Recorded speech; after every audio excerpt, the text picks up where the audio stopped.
অশোকনগরে ঘটে গেল আবারও ভয়াবহ দুর্ঘটনা। মৃত্যু হলো এক স্কুল শিক্ষিকার।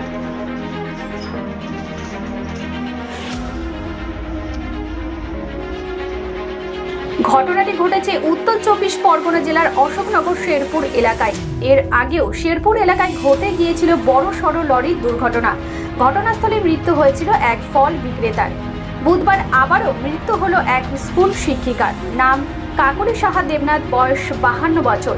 জানা যায় তিনি গুমা রবীন্দ্র বিদ্যাপীঠ হাই স্কুলের শিক্ষিকা ছিলেন। অটো করে বাড়ি ফেরার পথে শেরপুর মোড়ে দুর্ঘটনাটি ঘটে। ঘটনাস্থলে অশোকনগর থানার বিশাল পুলিশ বাহিনী যায়। আহত কাকলি সাহা দেবনাথকে নিয়ে আসা হয় অশোকনগর হাসপাতালে। তারপর চিকিৎসাধীন ডাক্তারেরা মৃত বলে ঘোষণা করে। পুলিশের কাছে সিসিটিভি ফুটেজ দুর্ঘটনায় দৃশ্য দেখা যায়। এই মর্মান্তিক পথ দুর্ঘটনায় এলাকায় শোকের ছায়া নেমে এসেছে। একজন স্কুল শিক্ষিকা, গুমা রবীন্দ্র নিকেতন বিদ্যালয়ের তিনি রবীন্দ্র বিদ্যাপীঠের শিক্ষিকা। তিনি আজকে স্কুল থেকে আসার পথে বিল্ডিং মোড়ের কাছে একটি গ্যাস চালিত অটো এবং একটা ম্যাক্স গাড়ির সাথে সংঘর্ষে দুজন আহত হয়। একজন প্রাথমিক চিকিৎসার পর ছেড়ে দেওয়া হয়, কিন্তু শিক্ষিকা যিনি কাকলি সাহা দেবনাথ তার নাম, তিনি স্পটেই তার মৃত্যু হয়। এলাকাবাসী সেখানে বাবন সহ অনেকে নিয়ে আসে অশোকনগর স্টেট জেনারেল হাসপাতালে। সেখানে ডাক্তার মৃত ঘোষণা করে।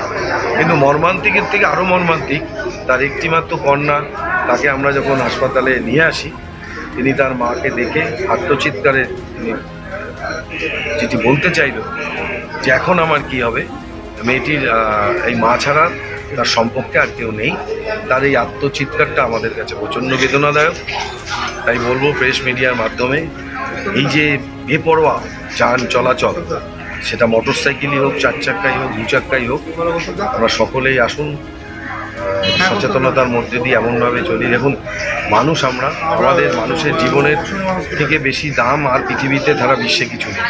মানুষ যদি নাই থাকে তাহলে সেই মানুষ লড়াই করবে কি করে, গাড়ি ঘোড়া চালাবে কি করে? সুতরাং এর থেকে বড় কিছু নেই মানুষের জীবনের থেকে। সুতরাং সকলে আসুন, আমরা সকলে সচেতন হই। এটা খুব মর্মান্তিক, এখানে কিছু বলাই খুব বেদনাদায়ক, তাও বলতে হচ্ছে। আসুন, আমি সঙ্গে সঙ্গেই, প্রথমে আইডেন্টি পাওয়া যাচ্ছিল না বলে আমি ফেসবুকে দিই যে দ্রুত যাতে পরিচিতি পাওয়া যায়, সঙ্গে সঙ্গে তার আইডেন্টিটা পাওয়া যায়।